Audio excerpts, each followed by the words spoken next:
Decisions टुडेचा नमस्कार. भारतीय रेल्वेने आपल्या रेल्वे स्पोर्ट्स प्रमोशन बोर्डाच्या माध्यमातून 1928 पासून भारतात खेळांना मोठ्या प्रमाणात प्रोत्साहन दिले आहे. 29 शाखांना समर्थन देत आणि 28 राष्ट्रीय क्रीडा महासंघांशी संलग्न.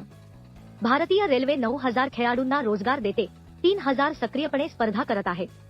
2024 च्या राष्ट्रीय क्रीडा पुरस्कारांमध्ये 5 भारतीय रेल्वे खेळाडूंनी प्रतिष्ठित अर्जुन पुरस्कार जिंकला. ज्योती याराजी, ॲथलेटिक्स 100 मीटर अडथळा, अन्नू राणी, ॲथलेटिक्स भालाफेक, Salima Tete, hockey, Swapnil Kusale, shooting P. Aman, कुस्ती 57 किलो फ्रीस्टाईल. 183 अर्जुन पुरस्कारांचा.